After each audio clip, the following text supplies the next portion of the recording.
Yeah, it's the Gaming Den. Hey, So get good, scrub. yeah, good scrubs. Today on the Gaming Den. Hello, welcome. I am your host, Bear64, and this is my co-host, Jet Sparks. Hello. And my phone went off right there. Whoops. But anyways, so today we're going to be talking about video game difficulties. When is it too easy or too hard? Before we actually start talking about it, Jet, what is the hardest game you ever played? Dang, I think in the last several years that I think I've ever done, I mean, I know I've hit rough spots in a few games, but definitely I will say the toughest game I played, and I obviously never finished it, was definitely Bloodborne. Bloodborne. But is there like what is the hardest game you've actually beaten? I think I should have phrased it a little bit better. Like that accomplishment that you beat a hard game. Uh, I'd say pretty recently with Bomb Rush Cyberpunk. There are some points in the game that are difficult to do, especially like all the gang trick parts in for each district of Bomb Rush. But I know but I mean but Oh, just what's up, like Killzone? I think just like for like Jet Set Radio Future, the final level and boss is tough, but it had felt like it had such a pat resolution in terms of everything that happens. And I What's the think it's most? somewhat Oh, sorry. Continue.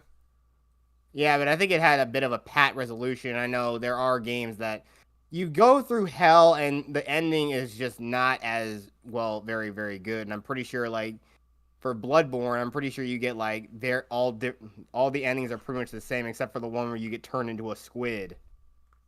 Uh, yeah, there's like three endings in Bloodborne. I have them all on my YouTube channel, so check that out. It's actually still my longest playthrough to this day.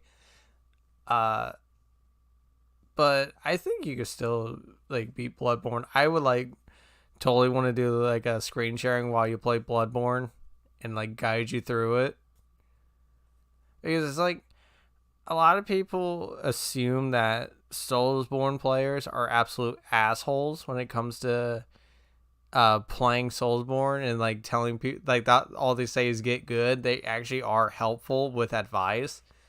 Yeah, It's just because that there if you are a lot of fight things. back and like, oh, that doesn't work, and it's like, well, what's your fucking point, you know? Yeah, because there are messages that are left in all these games that are left asynchronously, so you can just find them, and it's just like little helpful tips that other players passing through these areas are giving out to other people. It's a Like, small little it's a way cool that feature some of- that they've done throughout the years. yes, Sends Demon Souls, I believe. exactly right there. I know. I mean, we're already talking about games with difficulty, and we go into the one most difficult series of games that obviously comes to mind in terms of modern gaming. It is. It was like the thing I was kind of hoping to go last because everybody really knows what I like. I love Bloodborne. I love Sekiro. I love a lot of FromSoft games. Just because it asks the player to actually think and learn how an enemy moves, how this works, how that works. It doesn't hold your hand like a lot of games now. Nowadays, Yeah, FromSoft actually has gone beginner friendly, starting with I think Sekiro actually really teaching you like it would even like stop the action to tell you about a mechanic like the parry, the when the enemy's about like the when the guard is broken, you go in for the kill. Uh, the kick where it's really good against sweep attacks. The Makiri counter where you stomp on staffs or stabbing attacks. yeah. Hell, even like kicking, like they actually have gone friendly. Elden Ring did have a whole tutorial section to teach the player how a Soulsborne works, basically. Yeah, but the only things I kind of don't understand is all the resource management and whatnot. That's the thing. Those are the things I don't understand about these games.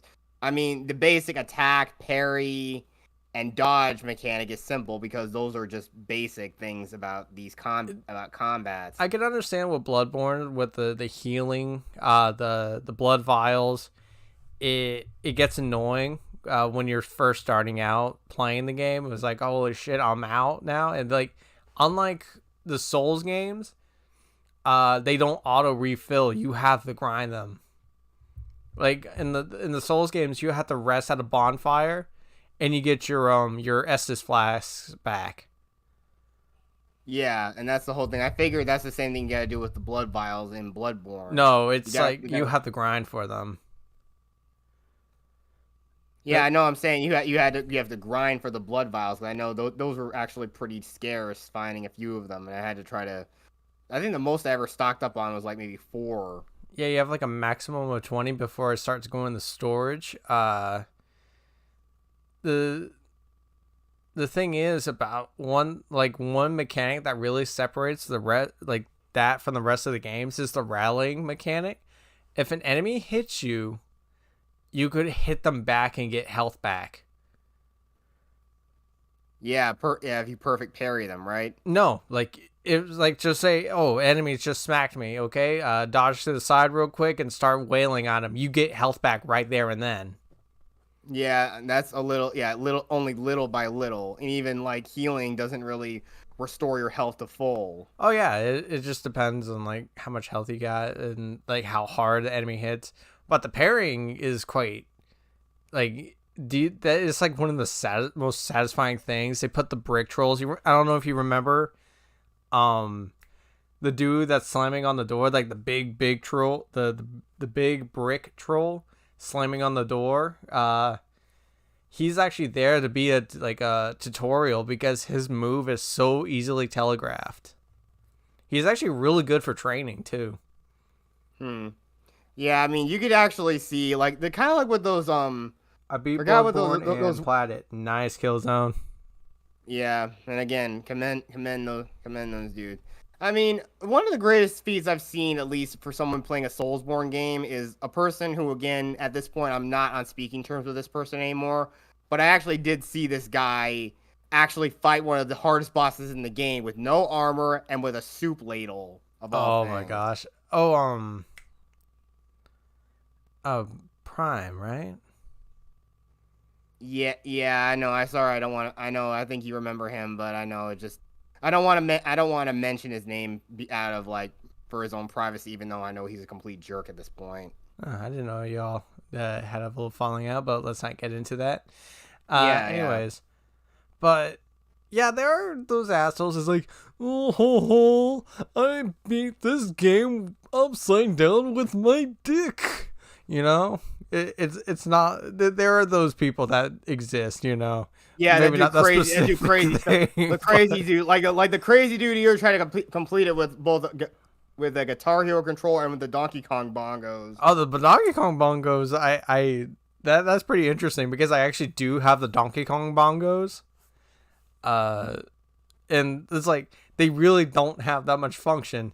They have the two bongos and then the microphone for you to clap. So I was like, what? Hmm. But Yeah, I wonder I wonder if someone's got to try to beat any of the Dark Souls games with the Samba de Amigo maracas. oh my gosh, there is one dude that actually beat all three Dark Souls games back to back without taking a single hit from an enemy. Whoa, that's incredible. Anytime, like the only time he got damaged was environment from poison swamps, the traditional poison swamps from soft games, or like accidentally touching fire, or like there's sometimes there's unavoidable damage in some games. But back to back, he did it twice. Once going through chronologically, or like 1, 2, and 3, and then did it backwards. Yeah. And anytime he did get hit, he started all over from game 1. Interesting. Oh yeah, it's interesting. Definitely another great game series. Crash Bandicoot known for its difficulty, especially when the Insane Trilogy version came out with Oh yes. Crash's feet. The hitbox for Crash's feet were very different, where they were pill shaped rather than square shaped from the original, and it was easier to slip off of platforms. Yeah, I know that, I know that perfectly, because when I play the Insane Trilogy, man. Yeah, what was it? The Road to Nowhere being very infamous. I don't think it's that hard anymore. It's like it's funny because you lose the sense of difficulty when you play a game enough to the point where like, oh, it's not that hard, and you kind of forget what it was like to struggle. Yeah, the You struggle forget of what the struggle was. finding every single box, trying to find every box, and I mean, even though some of them are not very visible, but you tend to miss a few of them just to get at least one of the gems. Oh yeah, like I remember like the struggle for Bloodborne. Yeah, What? I was talking about Crash Bandicoot in terms of Oh, getting all the boxes. oh yeah, the struggle for that. But it's like I'm saying, like in general with difficult games, when you get good at them. Like I just played Sekiro for the channel, right? And yeah, I kicked its ass. Okay, there's times where it kicked my ass, but for the like I remember like when I really had to dig deep into my memories of how hard like some of the things were that stumped me. I was like, yeah, that it was a hard game. Now I got the rhythm down, but it's a hard Yeah, game. And I beat and I'd Elden say, Ring and Planet, and Millennia was a nightmare to beat. I hear oh so many yeah, horror stories about her. and amazingly, same thing with like that Star Wars girl. She also had played Elden Ring. That's like the first time she'd ever played a Soulsborne game, and she absolutely loves it. It's honestly the easiest Soulsborne game because you could actually Mm, grind in it with like a huge rune pool. That's what the currency is, or the XP. It's XP and currency in the Souls games. yeah, But I put down Elden Ring. I'm not really probably never going to get back into it. Maybe, I don't know. but I'm gonna say it also. I mean, a good thing for going back a little bit to tutorials, just like when you see like an enemy, you have like a small window to try to attack somebody with the what was the one with the Slayer hunters or whatever they were called? The Forgot. Haven't in Doom Eternal. Doomslayer? No, the ones with the axes that Oh, light up whenever. Marauders. Yeah, the Marauders. Yes. I They knew, they lit up every single time they were the swing axe. You saw like a little green light, and you only had like a small window to try to hit them. yeah, those are Marauders. Which was actually what's funny is that I actually turned off tutorials at the very beginning of the game, and so because I watched so much footage, like any footage I could actually watch on Doom Eternal to the point where I knew the Marauders how they worked. So I turned off the tutorials. I actually never knew there was a tutorial for the Marauders. Uh, but when I got to the other bosses, like such as the Gladiator and the Con Maker, the Gladiator did the same thing as the Marauder. I was like, holy shit, he works just like the Marauder, you know? So I was like, okay, if you time it right too, he gets stunned for a glory kill. Not like exactly kill him, but a really good amount of damage. Yeah. I mean, even playing what little I've got, and I know I need to finish that game, but I know I haven't had time because again, my passion is writing. It always will be writing. I mean, I game somewhat still, and I mean, mostly I've been gaming on my Switch, which again, once again, I really will thank you for. I've been playing Super Mario Bros. And or not Super Mario Bros. Mario Party Superstars, and dang, even on normal, the damn Oh, the um, AI could cheat. Like, it cheats. yeah, it'll cheapen itself. Had some, I think last time they literally tried to like go multiple times around the coin laser counter multiple times. Oh, okay, yeah. Fire. That's where cheap difficulty comes in. The rubber banding AI. Or the Yeah. AI, that was also a case in arcade fighters. The Yes, AI was arcades. just Yeah. reading your inputs and just countering it like nothing. Yeah, exactly. And the same thing, it ramps up the difficulty more and more, or in some cases, it just artificially inflates that. Yeah, I noticed that in places like Bomb Rush Cyberpunk, and I think one of the more earliest parts where that was the case was, man, Simpsons Hidden Run. Was on mission, was on like was like maybe like the fifth mission of level 7 with Bart, where you had to destroy the laser gun stands. Oh, I don't know. I never played Hit and Run. Oh man, that mission was freaking insane. And if you manage to get them all, you have less than 1 minute to get back to get to Krusty Lou Studios and show Krusty the evidence that King and Kodos were the ones like distributing all the laser guns across the Squidport area. Oh my And goodness. I know, spoiler alerts. For It like was a King and 20-year-old game? yeah. Spoiler alert, everybody. In the game, it was Kang and Kodos all along. I don't even know who Kane and Kodos are. If you watch the Simpsons Treehouse of Horror episodes, they're the two aliens. Oh, okay. They're the alien dudes. Yes, the drooling space octopuses. Yeah, it's like another Yeah. form of cheap difficulty is like Doom 3. It had like a very annoying case of the imps, like right when you enter through a door, right? Or like when you open a door, oh, there's an imp right there. You have no time to react and move to the side. That fucker is gonna jump at you and claw you for a free hit, and of course, depending on the difficulty, it's going to take a huge chunk of health. Oh yeah. And another thing that also would be considered one of, I mean, games that have like difficult bosses, but it's natural because as you progress through the game, they naturally will get harder, and and they really live up to being final bosses. Is most of like at least from the first three House of the Dead games I played, and I've actually beaten all of them. Is of course the Magician from House of the Dead 1, the Emperor from 2, and of course the Wheel of Fate from 3. I actually don't know, since I've only played probably 10 minutes of House of the Dead in my life through the arcade. Yeah, understandable. But still, yeah, bosses are powerful. I mean, if when you're fighting them, you more or less just chipping away at their health. The In thing is terms of about arcade games, they're made to be overly difficult because they want your money, popping in yes, quarters. exactly. So that's where it's like, because it's still doable. It's just that it's like on the borderline of cheap difficulty, Yeah.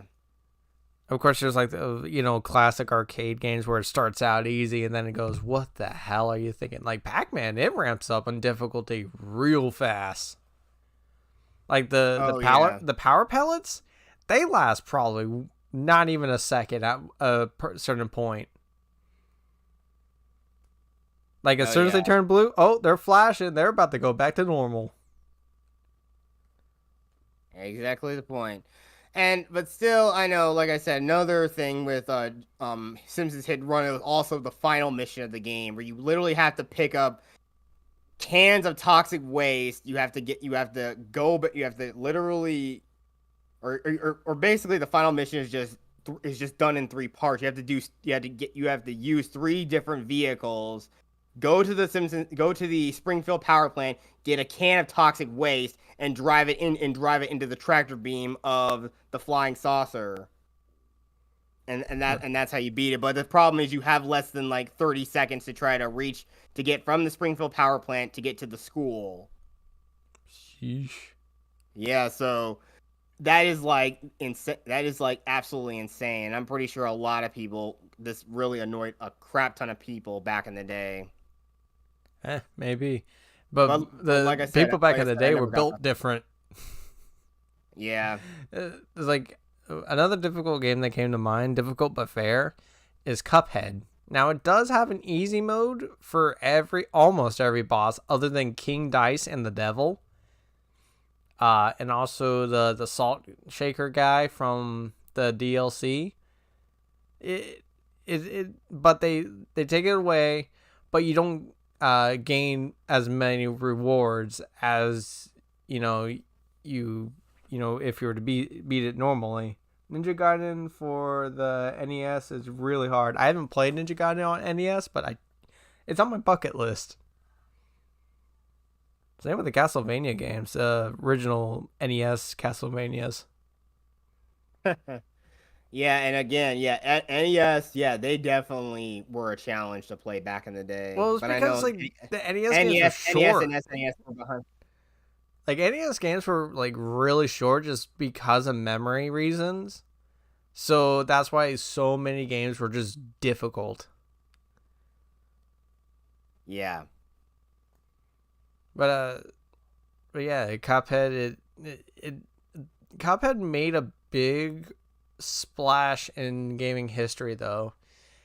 Is when it comes to gaming journalists and how it exposed journalists of just being terrible at games. Exactly the point. Just like, guys, come on. You guys, I'm starting to think you people aren't even gamers. You just got a job because you literally need a small bit of something because you're just some douchebag who was fresh out of college who got a useless degree, and you need something to try to like pay off your student debts or something. It's not even that. It's like their job is to play games and give a review, but they can't even play the game properly. They are the main reason, like them and Darkside Phil are the main reason why games are so dumbed down. Exactly. That's why Congratulations, I like you idiots. You fucked it up. You fucked it up. Now, I know for some people, I know if you're getting into a new game or you're just getting into a new game, I mean, I would say tutorials are necessary, and I do like a lot, and I'm liking a lot of Nintendo games. Nintendo games are simple to get into, but they are very difficult to master. There is a such thing as overly tutorialized, like basically borderline hand-holding. That was Pikmin 4. Even though I really love that game, dear Lord, let me solve the fucking puzzle. That's like, this is where things are getting too easy. The new God of Wars, too fucking easy. That it's so dumbed down from the the original trilogy, even the PSP games.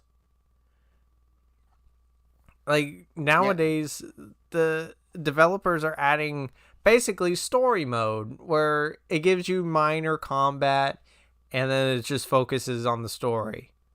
Maybe I guess I could see that for someone that like just doesn't have the time to really get into a game, Yeah. But it's still Hey, what's going on, Brandon?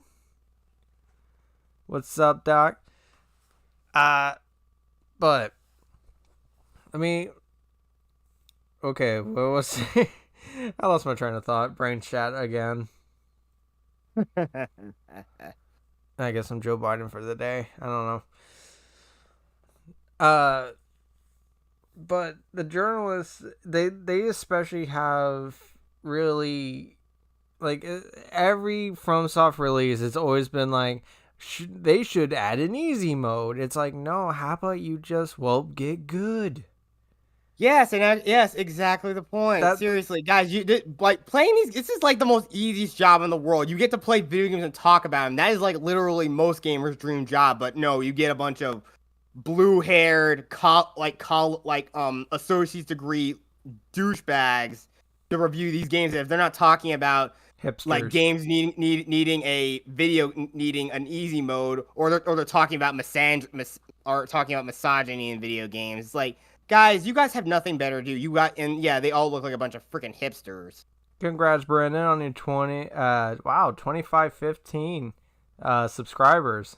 2000. Yeah, he grows. Yeah, he grows fast. Yeah, he's growing. He's growing because I know he has a good. Yeah, his thing is good. He has a good channel for something that's very niche, like showing VHS openings. I mean, there are tons of there are just as many channels as him on YouTube, and they fit a very good niche that a lot of people do watch. I never knew that was a thing until Brandon, actually.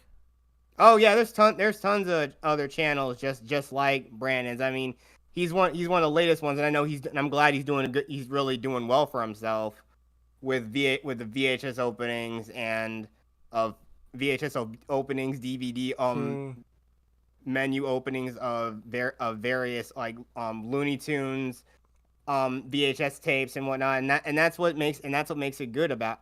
That's what makes his channel great. I mean, oh yeah, I yeah, think Brandon, Jed Brandon is here. He is my co-host for this podcast. and Brandon. Another thing I think you should try. This is a video for your channel. You should try to find try to make a Looney Tunes tier list of best to worst like Looney Tunes characters. Oh, I thought you were going to say episodes. Oh Lord, have mercy on the poor boy. I actually been wanting to make a tier list myself, especially for like Zelda games. I would definitely want to start a fire.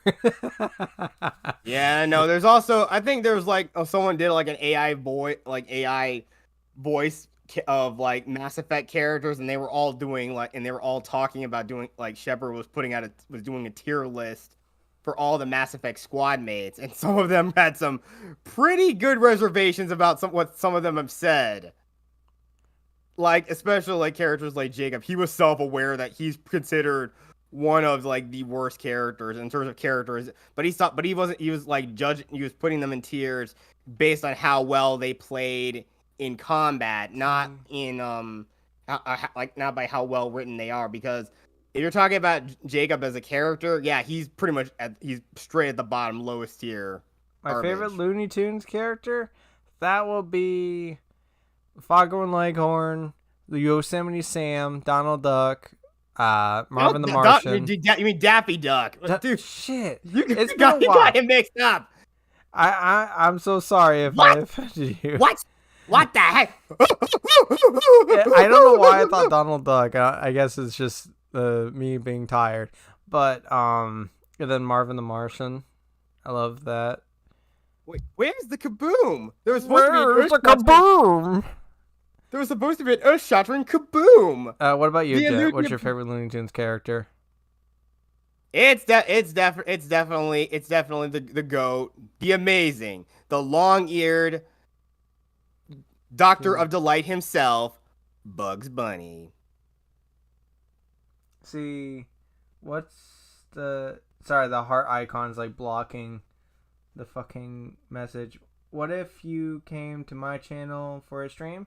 Maybe. I make no guarantees. I don't know if I can because you do usually stream when I'm at work. So Exactly. I can't. It's the same thing with me, Brandon. I'm also busy trying to do my own stuff too. But hey, maybe one day, you know. Yeah. Anyways, back to the journalist and Dark Side Phil ruining things. Yes. And I'm sure you're noticing. Yeah. Let's get to the actual other side of this whole thing of why games have been so dumbed down. People like Dark Side Phil. If there was a whole footage of Cory Balrog, the director of the, current God of Wars. Actually, he was a director of the other ones. But for the direction that they went, he used Dark Side Phil's footage. And I'm not kidding. It is straight up his footage of God, like him playing God of War, and how the game is hand holding the player. And it's like, it after watching it, you realize all these games have it. Hugo Martin, the director of the new Doom games.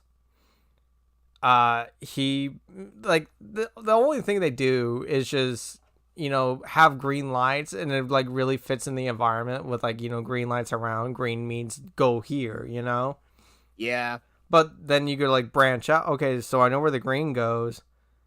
And of course, it sounds like I'm saying, gringo, Yeah, some things like bits of green, that means armor, and of course blue means health. So yeah. Yeah, it's like, oh, maybe there's a secret around if I, go away from the green path.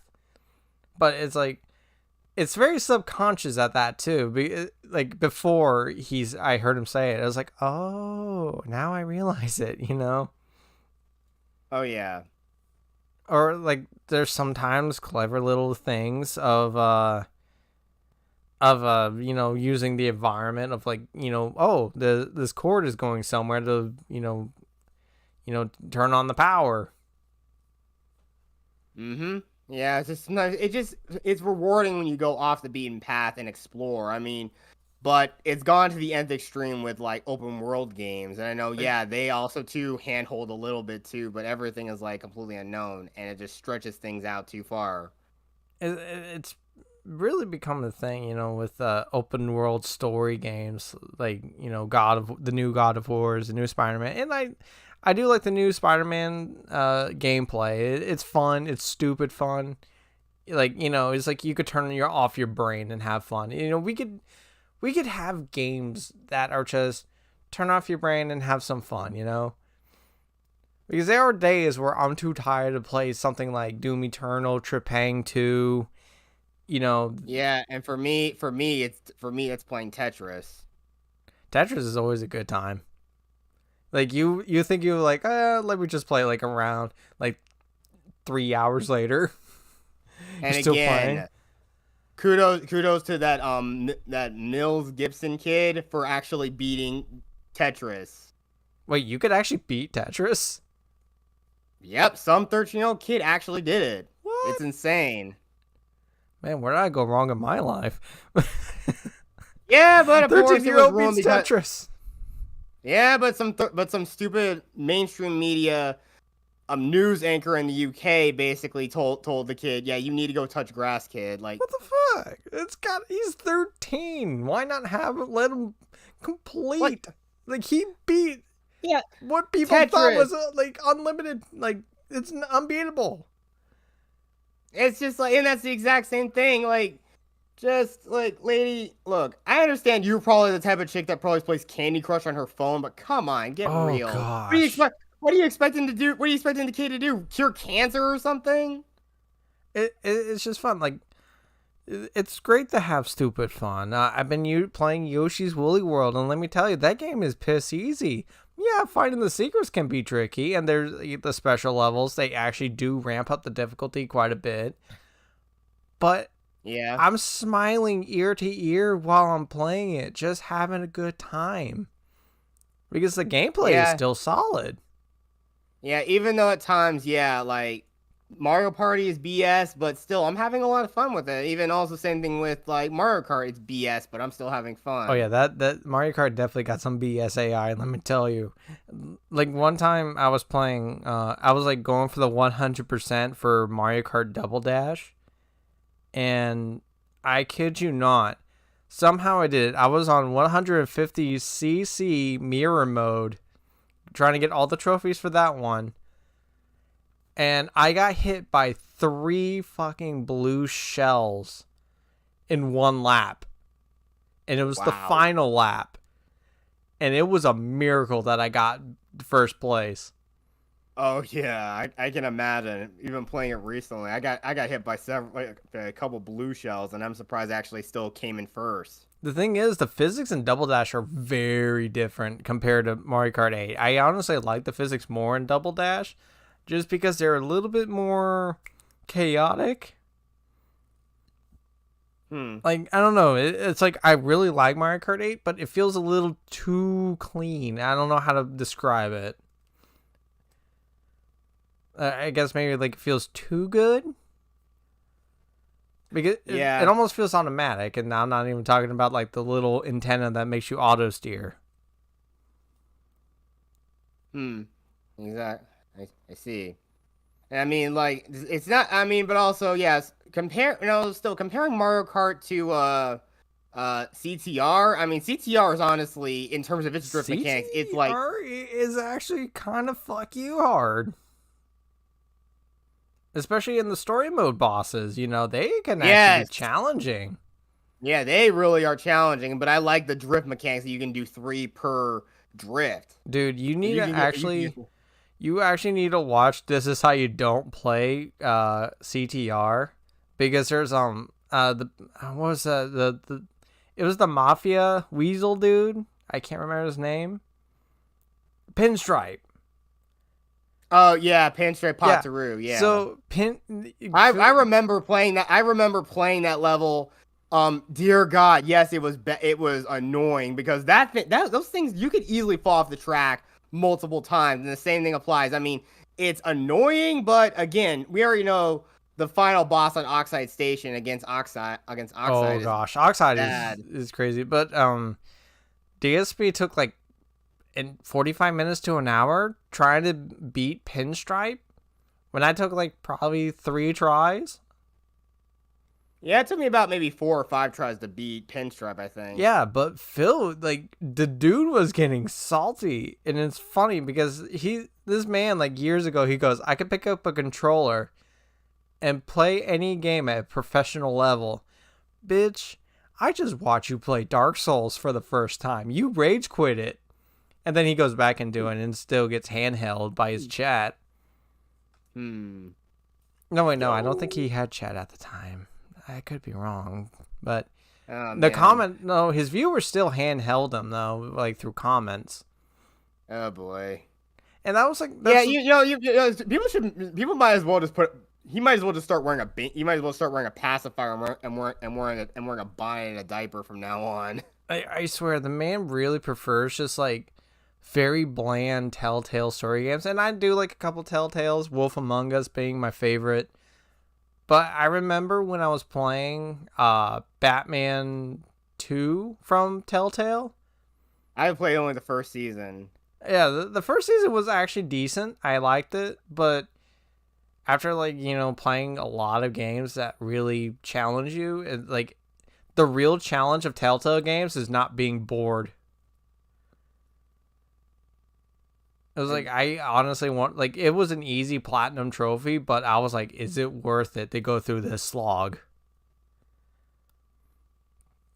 Like, Yeah, but yeah, DSP likes those games. He likes those. Like, he refused to play Baldur's Gate 3, and his chat is basically hand holding him throughout the whole thing because God forbid that stupid loser thinks. yeah, exactly the point. But of course, we already know. I've showed you those Gmod parody videos. Oh gosh. There's three of them again with his demon boss. Oh my gosh, that was funny. Phil, can you fucking up still?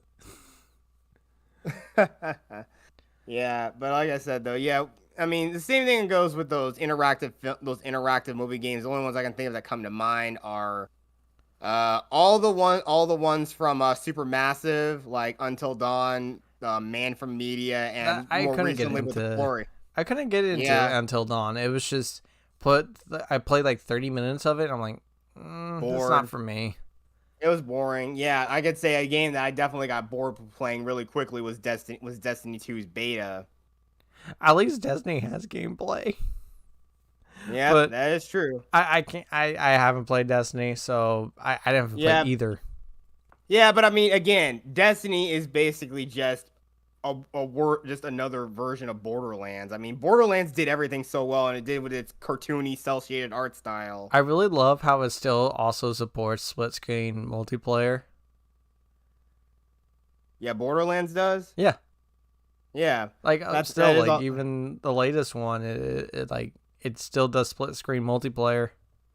Yeah, that's another loss. That's another loss sort of thing. When Halo Infinite fucking canceled it, it's like, okay, we can't do it. It's like, damn. Yeah, and that was, I mean, same thing with Halo 5 Guardians.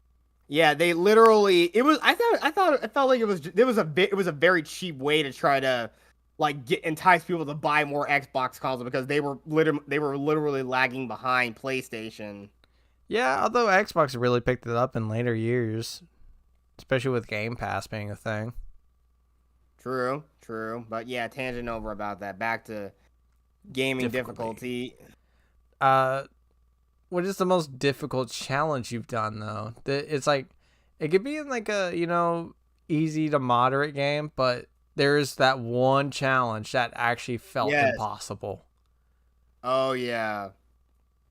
Like, even when I played when I play like Halo Reach's multiplayer, doing certain things was like almost impossible to do, or you gotta have like a certain parameter, or even like playing games like Rocket League, you gotta get like a number of goals you gotta get like several goals in one match, or a set number of goals Hmm. in one match, or anything like that, or saves or anything like that. It's crazy. Anything that And could I like know, be like circumstance. yeah, absolute circumstance. You gotta either defend, and I mean, again, sometimes you're not really like the best at this game. I mean, I mean, Rocket League is just good fun, but it's just something you don't want to like. I mean, the people who play it competitively are the type of people that don't actually really just don't touch grass. When Vine was still a thing, what got me into Rocket League was showing like watching the like the crazy ass shots from it, you know. Yeah, I was like, "Oh yeah, my people gosh, that is so doing stuff, awesome." yeah, doing all these shots in midair. I can't even do that. But for me, that was beating Doom Eternal on Ultra Nightmare. That that was something. That Yeah, I that mean, feeling, I kid you not. My wrist was in so much pain. I had to get like an arm a wrist thing. I think I was having carpal tunnel syndrome or something because I was like going ham on the controller. And for those who don't know, Ultra Nightmare is really difficult because the amount of damage the enemies do to you, and the fact that if you die at any point in the campaign, you have to start all over. oh yeah, And I don't know. Personally, I could never do that because I'm sorry, but I still have all my hair, and I don't want to lose, and I don't want to lose, and I didn't even want to lose it before I was 30, and I'm gonna be 30, and I'm gonna be 30 in a month. less than But a holy month, crap, really. yeah, exactly.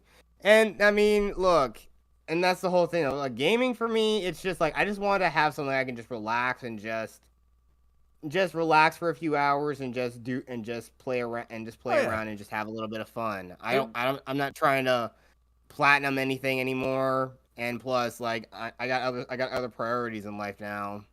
it was like, oh yeah, it's like it was an optional challenge, and I was like, I saw that see Doom 2016. I never did it because there was no incentive to, but Doom Eternal had it has cosmetics, and one of them for beating Ultra Nightmare is getting a gold Slayer. I was like, damn, it looks awesome. I want it. I'm gonna go after it, and I Hmm, wear that gold suit with pride. There's actually nice. people that sell a save file for Doom Eternal that has Ultra Nightmare beaten. Hmm. I'm like, damn, people are willing to pay for this, and it's like a ridiculous amount of money too. One dude actually beat Ultra Nightmare day one of the game releasing. Wow. I'm like, how the fuck? I'm like, he must play a lot of Doom games, Probably. or just a lot of Doom, because then there's like just 6 games, not including any spin-offs. Let's see, Doom 1, 2, 3, 2016, Eternal. 5 games.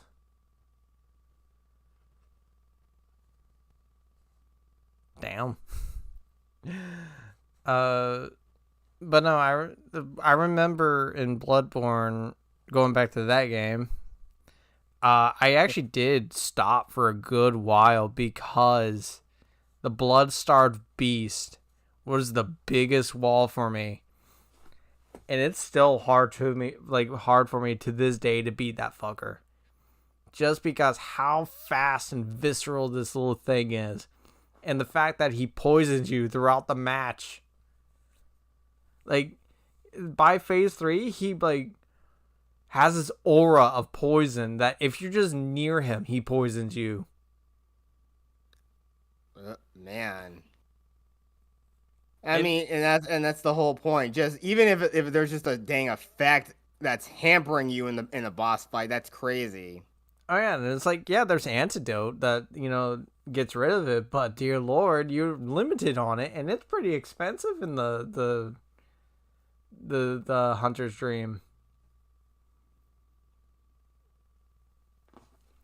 But yeah, I remember when I first beat him, I was like cheering my ass off. I'm like, yeah, fuck you. Oh yeah, exactly how I feel. Yeah, when you're stuck on a challenge, you actually manage to beat it. You literally just want to you just want to literally give that challenge and that boss the absolute biggest finger you can muster. Oh yeah, there was the so there was another thing. I don't know if you remember the Chalice dungeons in Bloodborne. Let me tell you, the defiled Chalice dungeons, mainly the bosses, is the hardest thing I've done. One of the hardest things I've done. Because it takes away half of your health and basically everything becomes a one-hit kill. And let me tell you, Watchdog of the Old Lords in Defiled Amygdala. Oh my gosh. Let me tell you, it was days of trying to beat them. Like especially the Watchdog and Amygdala. The reason why I'm saying Defiled Amygdala because it's a reused boss. But for some reason, it's just that extra harder beating it. Yeah, it would be. But I know but also let's kind of shift a little bit over to fighting game bosses as well. Yeah, they definitely like the reap them inputs, little cheaters. Yeah, exactly the point. I mean, we know characters, even though like the sub bosses like Goro and Kentaro in Mortal Kombat, yeah, they definitely are tough. Well, I understand. I mean, I don't think Smash Brothers has that kind of thing. What the master hand wasn't difficult when you did the arcade ladder in the first game? Not really. I But don't know when I played Master Hand, he was difficult. what difficulty were you on? I think I was on normal. I don't know. I didn't have that much trouble, but I know. Well, I mean, then again, I was like 5 years horror old. stories about a level 9 Kazuya. Like apparently he is the hardest level 9 AI from what I recall. But imagine with the level 50 amiibo Kazuya. I don't know anything. I haven't heard much of anything about a level 50 Kazuya amiibo, but I'm sure he could whoop people's asses. Even probably the most professional Kazuya players will have difficulty. Yeah, and I know there was one boss from Tekken that was like a giant. That was like one big giant monster. You gotta fight this thing. That thing takes up like half of the screen. I think it was called Azazel. I think. I think Soul Calibur also has some like cheap bosses. Well, the only boss I can think of from Soul Calibur is Inferno. Like I haven't played any of the Soul Caliburs, but I'm sure they have like the most difficult ones. Another one that comes to mind. Actually two of them from Mortal Kombat. Corrupted Shinnok and Chronica, especially Chronica from Mortal Kombat 11. Yeah, and I think in like the story mode version, yeah, they're difficult, but arcade mode, they're like almost like I think in some ways they're pathetic. They could be pathetically easy. If you got the right character, they can be pathetically easy. Like Chronica was like the most bullshit when it came to her moves. And it's like so a lot of them were unblockable. A lot of them just come from behind sometimes. Oh yeah. I think it was like the T-Rex that did it. I could be wrong though. But yeah, but for the trophies for the arcade mode, I let the AI did that shit. I was like, I had enough fighting this bitch. Yeah, the fact that you literally can just set the game to play itself is just like. I'm glad they actually took that out in MK1. It's not in MK1, thankfully. Yeah, I mean, why does that even exist? I mean, For I honestly, journalists. I honestly wanted to like, just put that on the internet. Like, why? I'm not even doing anything. Why is that even in the game? For journalists. Ugh. All right. Seriously, yep. They need to kick. Yeah, it's like they need to get kicked in the groin, like naked Jennifer Lawrence getting kicked in the groin. Oh gosh. Yeah, I yeah, mean, yeah. Like Jennifer Lawrence. You know what? Jennifer Lawrence has yeah, a difficulty for acting. yeah. No, even though I never really watched that recent movie with her, where she literally is like groom dating a 19-year-old, or she's basically being told to date their not some rich couple's 19-year-old son because he can't get a girlfriend himself. The fuck of movie are you watching? That was the point. That was the plot of the movie. If she did it, if she dated their son, they would essentially give her a car. Wow, that's actually pretty sad. She can't even act, and I don't know why they put her in Mortal Kombat as Natara. It's like, No. No, that's not. No, I'm talking about Jennifer Lawrence, not Megan Fox. oh, Jennifer Lawrence. I got them mixed up. I guess because they both What? have acting of cardboard. Yeah, no, Megan Fox. She can't even act. And hell, she's not. She's not even attractive. She looks like she's got more plastic in her now. I mean, Oh, heck, in Jennifer's body, look, Amanda Seyfried was actually more cuter, and plus she actually has a decent range of playing an act. She has I decent have no range as idea an who actress. Amanda Seyfried is. I'm sorry. She was the nerdy chick in that movie, and she was the dumb blonde in Mean Girls. I just know that Patrick Starr was in it. At least the voice for Patrick Starr. Yeah, in that one scene. Just again, I mean, again, just imagine that those lines just coming out of Patrick. It is kind of funny. I wish I'm sure someone has edited like a SpongeBob Oh, oh, episode of oh, that. oh, oh, oh, yeah, but I know it has been done. It's the internet. Come on. Yeah. But like from like I've been wanting to do like the Ratchet and Clank games and getting all the platinums from the original trilogy from the PS3 version. Like, but oh my gosh, man, the skill points. You could actually miss a skill point through a playthrough and you have to replay the whole game to get it. I was like, Yeah, oh I hear dear. you.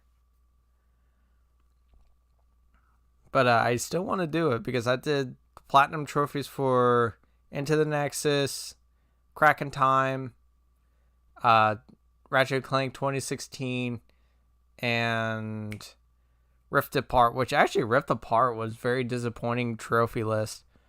Like every other one has like, oh, upgrade the weapon to its fullest capability. Rift Apart doesn't even have that. Like do like a basically a playthrough in a quarter. The last trophy I got was for the obtaining the bouncer, which is a weapon from Ratchet and Clank 2, Going Commando, the best fucking Ratchet and Clank game. Yeah, I know. I remember playing one of the demos for those games, but again, back in the day, I didn't have a PlayStation 2 like most people did. I was one of the people. I mean, I'm probably sure I was not the most cool kid in school because I had Xbox.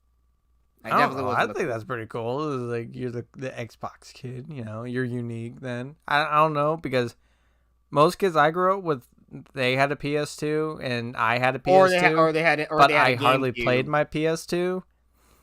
Uh, I mainly played my PS2 for like Jack and Daxter, Crash, Wrath of Cortex, Spyro, Enter the Dragonfly.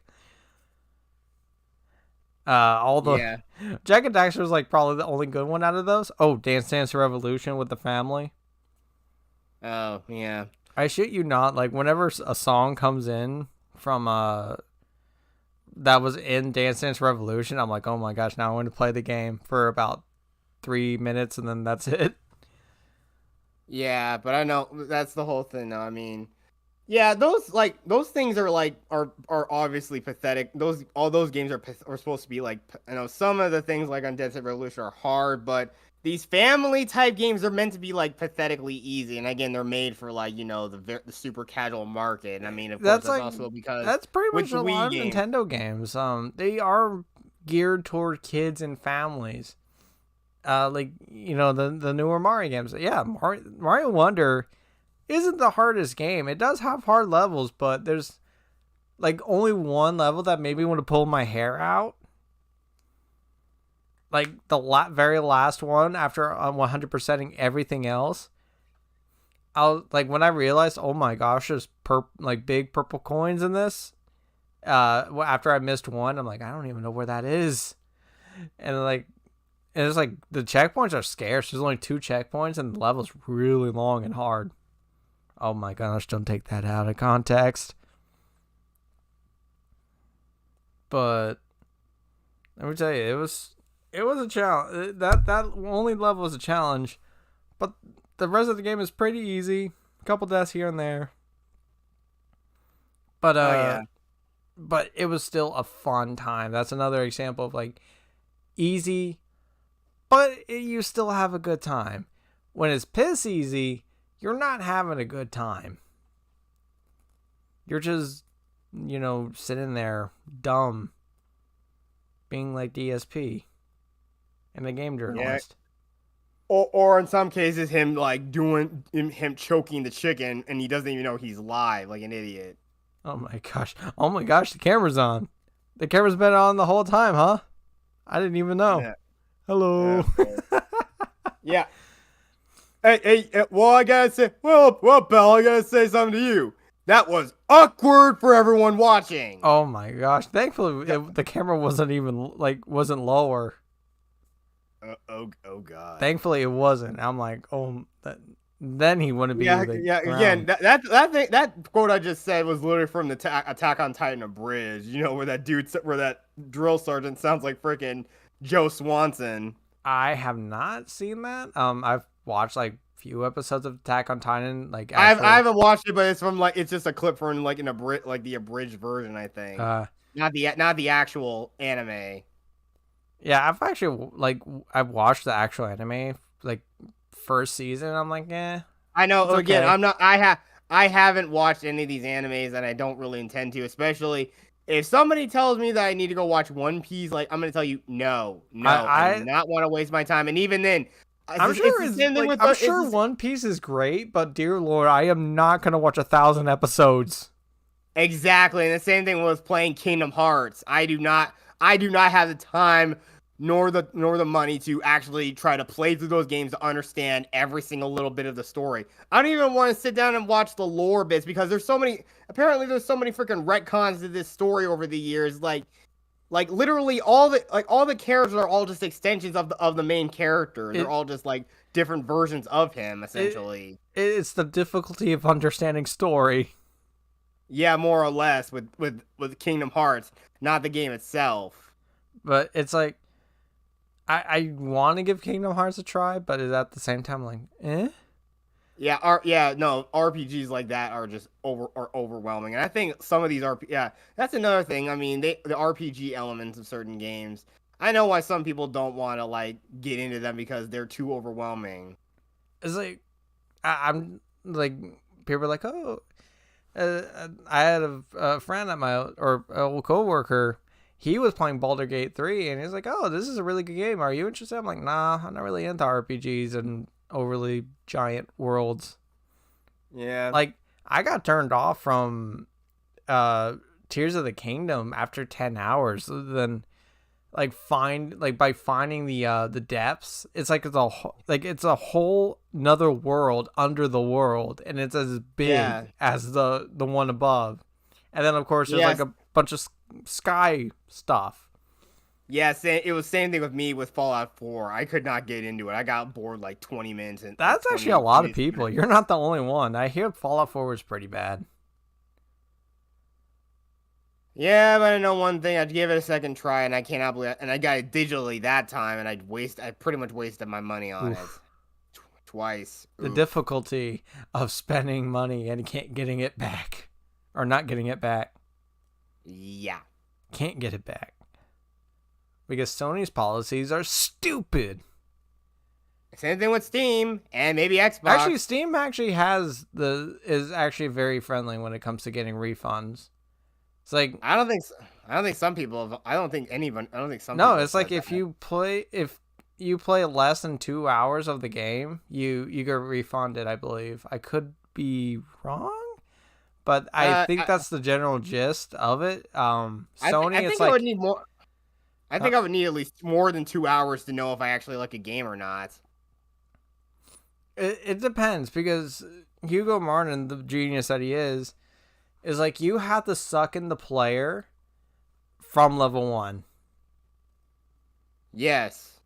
Or like the first few minutes of the game. This like introduce the mechanics, introduce the flow, and then let the player experience it. Like the levels are designed to be like, okay, the arenas are easy, but it's the beginning of the game, and you're like, okay, yeah, I shoot this demon. Oh, he's glowing. Let me melee him. And then you do the glory cast. Oh my gosh! You start getting in that flow, and you just the dopamine adrenaline kick in. Then the metal music starts. Mm-hmm. But yeah, Hugo's like sucking the player at the very beginning of the game. If you're like not happy within like an hour, it's like, okay, what the fuck, Yeah, that's kind of the whole point. But I know some people think that 2 hours policy is not very good because I'm pretty sure you Yeah. still.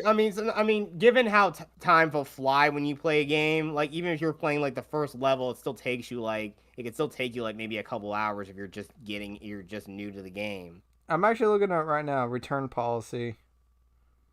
See, within 14 days of purchase and has been played for less than 2 hours. Okay, so I was right about that. Yeah. But it is better than what PlayStation does because PlayStation is like you're not like you can't even install it. Like, and then you have to like make like file or like report, make a claim or something like, or I want a refund. Even then, you might not even get it. Which I think is actually against the UK's like policies over there, which is almost like I think it could be illegal over there. I think also the same thing with Nintendo. That Nintendo doesn't even have a refund policy, from what I understand. Oh yeah, so you got to be careful with your game, with any games like that. I mean, the only thing that's digital on like my Switch is of course Smash Bros Ultimate. And again, thank you Killzone for giving me that game. I absolutely love it. I've been picking back up and playing through it. I've been picking it back up and playing it every now and again. Yeah, I I can't saw wait. that you I like can't wait to grew your roster. It's like, oh, cool. Yeah. One of the fastest ways I think is doing Yeah, the story mode, but the difficulty in that is actually not being bored.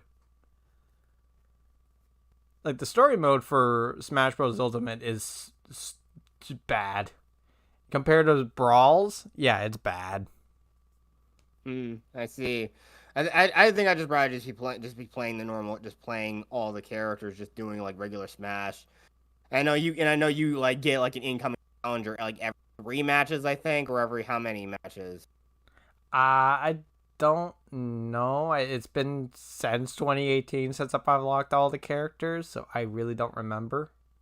Yeah, I know, and that's probably There the truth. is But I fast know that ways to unlock them all. just play one match, close the game, close it down, restart it, and repeat the process over and over again. What I liked though was unlocking shit again. Even though it was easy to unlock the characters, it was fun to relive actually collecting like unlocking stuff again. Unlocking characters is a lot better because nowadays you could just throw them out of the game and charge them charge them God knows how much for just one character. It's like, and again, fighting games are even more egregious about this kind of stuff. I definitely like the fact that you start out with the original characters. When the game, like when Smash Bros. First released, that was a cool touch, and then it grows exponentially as you go through. Yeah, not in the order, but it's like sometimes you don't even know who you're gonna get, and it's pretty cool. Yeah, I like that the alarm sounds like to this day, like since Melee, I love the alarm sounds blaring when a new character approaching. It's so awesome and iconic. Yeah, exactly. But I know the only characters that are growing on me are Incineroar, Lucario, and Bayonetta. Yeah, th- have you learned about Lucario's special thing where he's more powerful as the more damage he takes? Yes. Okay. Then Incineroar, dear lord, that cat could really mess your world. Oh yes, I already know full well from all the times I've had to fight Killzone. Excuse me. Killzone spot me with him. Oh yeah, the Killzone will wreck your shit sometimes with Incineroar. Exactly. But I'd say this though, yeah, game difficulty again. You gotta love, but again, the games that are dynamic and they change of the difficulty at points or as it progresses through the game, those are good. Like Soulsborne games are naturally already gonna be hard from the start, and then you have the games that are like obviously like that are like pathetically easy all the way Brain through, and dead. just hold your hand the whole time. Like Yeah, they think you're too stupid to function. one of the things that made me think about it was Metroid Dread. Hey, you said something about the difficulty. Because it is tough. There's insta kill gimmicks. You can't avoid them, by like the Emmys are the only thing that could actually really insta kill you from what I remember. Uh where like they grab you and you have like the smallest window to actually counterattack them, or else you die in one hit. But the thing is, you respawn right outside the Emmy area. Like you don't go to your last save point like in the old games. It's like you're bam right there. It's just a really minor inconvenience, but it still sucks when you die to them over and over and over. Yeah, I hear you. And then they added dread mode where you like die in one hit. Oh boy. Oh I'm not goodness looking forward to gracious! that. Nintendo thought of this shit. Yeah, yeah, the family-friendly company, but still, Metroid the is whole actually point like is, the good, like the part of Nintendo that actually embraces difficulty, because Fusion was also really difficult. hmm. Yeah, and like I said, I mean, like I know it was the thought that counted with these game with Metroid Dread, and that is true though. But I mean, well, like I said though, I mean, I'm gonna be telling you the honest. I mean, I haven't played a Nintendo system since like the N64. Really, I've had a few secondhand like experiences with the GameCube and maybe the Wii, but other than that, I haven't really played. I mean, the Switch has been like the first Nintendo system I've played in years, Wow, and I'm actually 764. That's actually interesting. You got some catching up to do. Okay, yeah, maybe but not. Maybe emulate them. Emulate, because GameCube games are really ridiculously priced.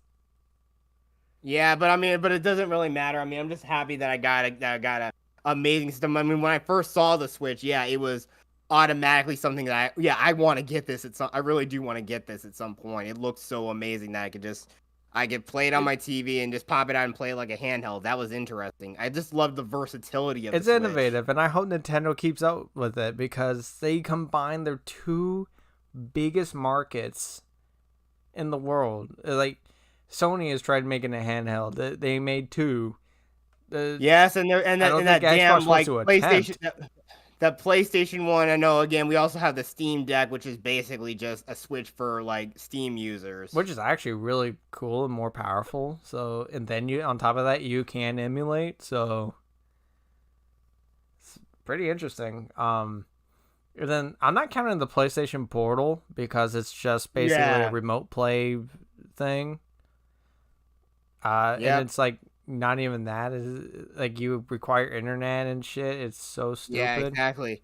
And the same thing with the PlayStation Vita's remote play. I mean, but also the Vita itself was just not well implemented, and plus it suffered from proprietary like stuff and add-ons that were ridiculously overpriced. I think okay, Yeah. that's more of a talk for another episode of the Gaming Den, but yeah, like we've been saying, there are different types of games, and I know again we have the games that are they're pathetically easy, and again the type of games that appeal to the casual market, which is why the Wii did so well Yeah, the because Wii definitely capitalized on the casual market, which made games much easier or slower. Like Brawl, Brawl is slower than every other Smash Brothers because of it catering to the casual market. Um, hmm a lot of games were very easy. Some of them still had some bite to them. Mario Galaxy in 1 and 2 would have some challenge to it, but it's very few and far between. Mainly 2 actually had one of the hardest stars for me. It took me a while to get one of those stars. Like there oh was like yeah. when I was a young teenager, like probably 13.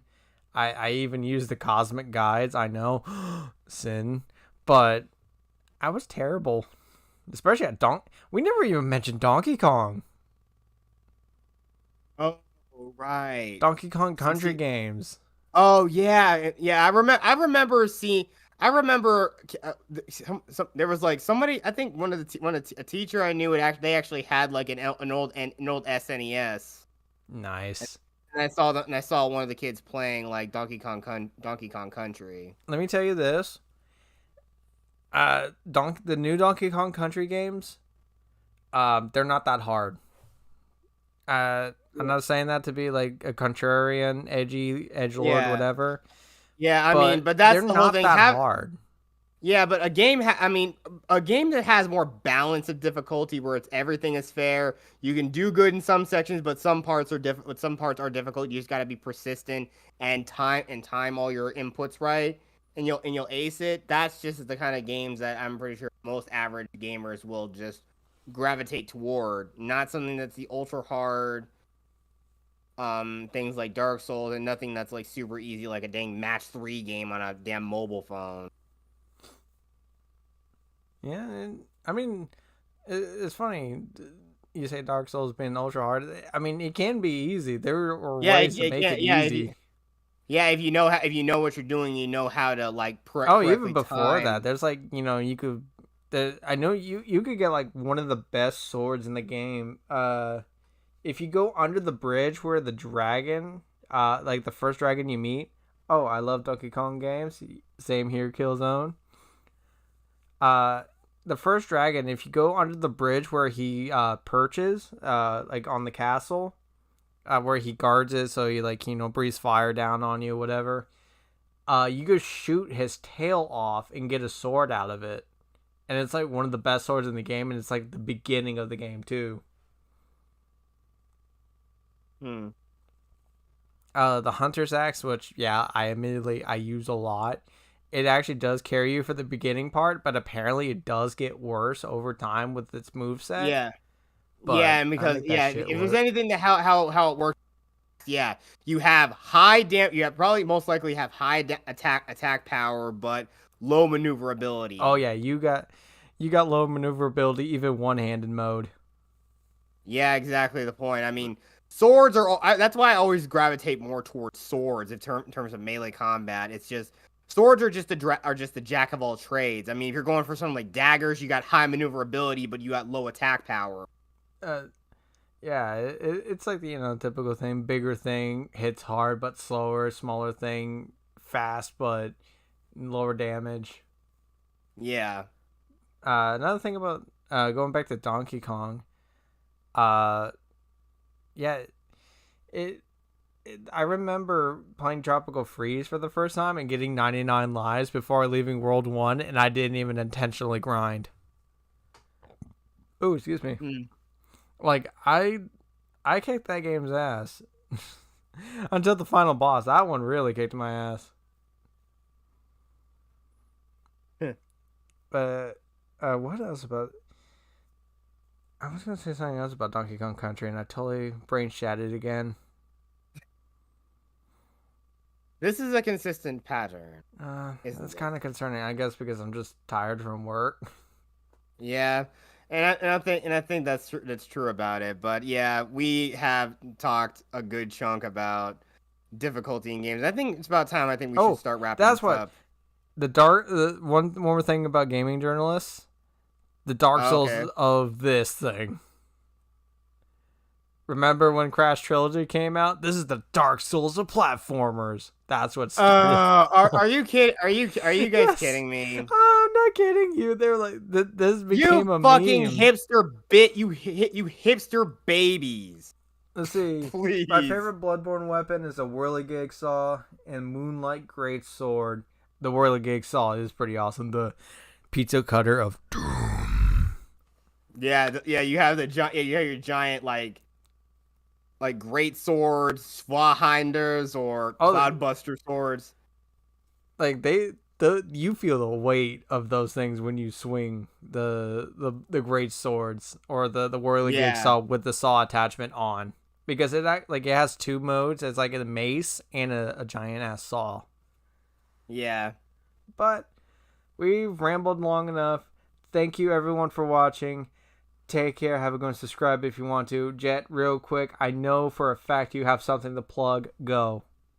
Oh yes, I recently did a video on all the films coming out for 2024, and personally I thought the slate wasn't very good. There's like a few I was looking forward to, and you're going to see them in my video. So go check it out on my channel. Yep, Jet And I Sparks mean, if you all 373. exactly the point. And also you can find me on Twitch, you can find me on X, and I'm also on Instagram. So follow me all there. I posted stuff, and heck I even showed that I even wrote a script for that video. So that's something that's something I've been doing. And heck, I still even want to do. There's a script I wrote for about lightsaber combat. It's something. This is something definitely I want to try to do this year, and I need some serious some deep Star Wars lore experts to talk about this topic with. Let's get a So if you're so montage of you riding while Duel of Fates is playing. Like, there's gonna be like a lot of like you just writing at or typing at your desk, and there's just a bunch of fadeaways going to another scene of you typing on your desk. Maybe Yeah, I another mean, scene of but you I, drinking I, coffee. I mean, but and that's the whole thing. I do have tons of writing streams. So I mean, if you're also interested in writing, and heck, you guys want to hang out in the chat, talk with me. Just don't be afraid to talk in the chat and ask me questions about whatever it is I'm currently writing on in a certain stream, or ask anything, because I'm happy to oblige and show and just tell you and ask you and answer your questions. All right. So yeah. Well, thank you everyone for watching. Take care. Have a go and subscribe if you want to. I am out.